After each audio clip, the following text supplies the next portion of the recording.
नमस्कार दोस्तों, मैं योगेंद्र मिश्रा आपका अपने चैनल पर स्वागत करता हूं।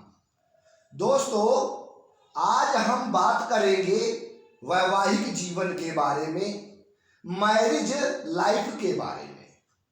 हथेली में सबसे छोटी उंगली के नीचे बुद्ध का पर्वत होता है। इसी बुद्ध पर्वत के आखिर में साइड की तरफ से, बाहर की तरफ से कुछ आड़ी रेखाएं होती है। इन्हीं रेखाओं को विवाह रेखा कहा जाता है। यही रेखाएं व्यक्ति के प्रेम संबंधों और वैवाहिक जीवन के बारे में बताती हैं। विवाह रेखा, मैरिज लाइन एक भी हो सकती है और उससे अधिक भी। मित्रों, व्यक्ति के हाथ में विवाह रेखा की संख्या जितनी अधिक होती है उतने ही व्यक्ति के प्रेम संबंध माने जाते हैं। दोस्तों, कहने का तात्पर्य यह है कि किसी के हाथ में विवाह स्थान में 3 रेखाएं हों और उनमें से 2 रेखाएं छोटी और हल्की हों, कम गाढ़ी हों और तीसरी रेखा लंबी और गहरी हो, तो इसका मतलब यह है कि व्यक्ति के 2 प्रेम संबंध होंगे और उसके बाद उसकी शादी होगी। इन रेखाओं में जो रेखा सबसे स्पष्ट, लंबी और गहरी होती है वो विवाह की रेखा होती है, और जो छोटी एवं कम गाढ़ी रेखा होती है वह प्रेम संबंधों, अफेयर की रेखा होती है। जिसके हाथ में विवाह रेखा गहरी, लंबी, स्पष्ट, साफ होती है बिना किसी दोष के, तो ऐसे लोगों का वैवाहिक जीवन बहुत अच्छा होता है। ऐसे लोगों को वैवाहिक सुख भरपूर मात्रा में मिलता है। वहीं जिन लोगों के हाथ में यह रेखा दोषपूर्ण होती है, यानी कि टूटी होती है या कटी होती है, या रेखा पर किसी प्रकार का तिल, दाग, धब्बा होता है, तो ऐसे लोगों का वैवाहिक जीवन डिस्टर्ब होता है। ऐसे लोगों को वैवाहिक सुख कम मात्रा में मिलता है। या तो उनके लाइफ पार्टनर से मतभेद रहते हैं या उनको हेल्थ से संबंधित समस्या होती है। ऐसे लोगों की मैरिज लाइफ डिस्टर्ब होती है।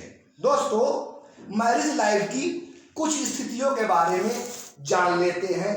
दोस्तों, अगर विवाह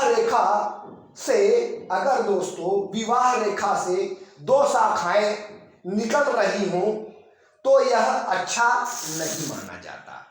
ऐसे लोगों का अपना जीवन साथी से मतभेद रहता है, उनके विचार आपस में नहीं मिलते। इन लोगों में वाद विवाद की स्थिति बनी रहती है, वैचारिक मतभेद बना रहता है, मैरिज लाइफ में कलेश होता है, यहाँ तक कि अलगाव तक की स्थिति बन सकती है। दोस्तों, अगर किसी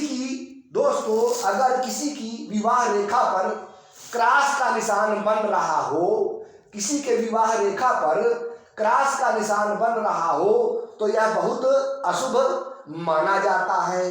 क्रॉस का निशान, विवाह रेखा पर क्रॉस का निशान यह बताता है कि इस व्यक्ति का वैवाहिक जीवन अच्छा नहीं होगा।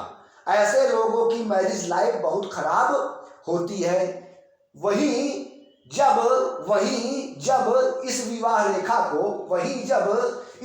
रेखा को कोई रेखा काट रही हो तो यह भी बहुत अशुभ माना जाता है। ऐसे लोगों को विवाह से संबंधित समस्याओं का सामना करना पड़ता है। ऐसे लोगों में लाइफ पार्टनर की हेल्थ अच्छी नहीं रहती, स्वास्थ्य संबंधित समस्याओं का सामना करना पड़ता है।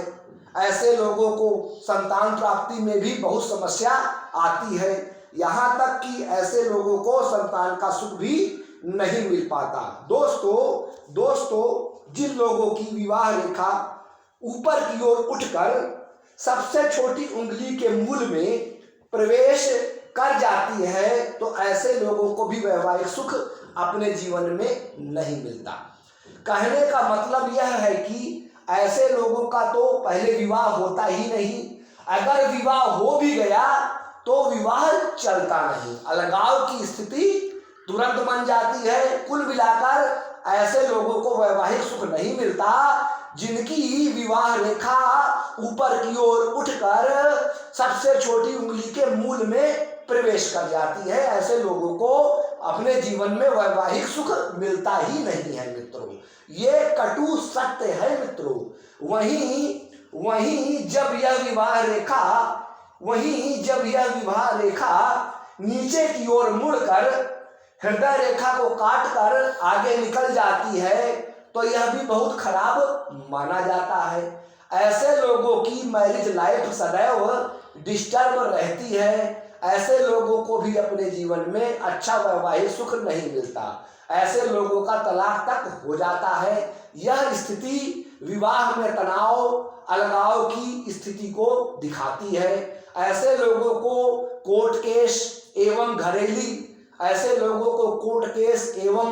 घरेलू हिंसा तक का सामना करना पड़ता है। अगर ऐसी स्थिति आपके हाथ में बन रही है तो आपको भगवान विष्णु और माता लक्ष्मी की प्रतिदिन आराधना करनी चाहिए, बृहस्पतिवार का व्रत करना चाहिए, 5.5 रत्ती का एक पीला पुखराज पहनना चाहिए और ऐसे लोगों को कभी भी स्त्रियों का अनादर नहीं करना चाहिए, स्त्रियों का अपमान नहीं करना चाहिए। ऐसे लोगों को सदैव स्त्रियों का सम्मान करना चाहिए जिनके हाथ में इस प्रकार की विवाह रेखा हो। नमस्कार।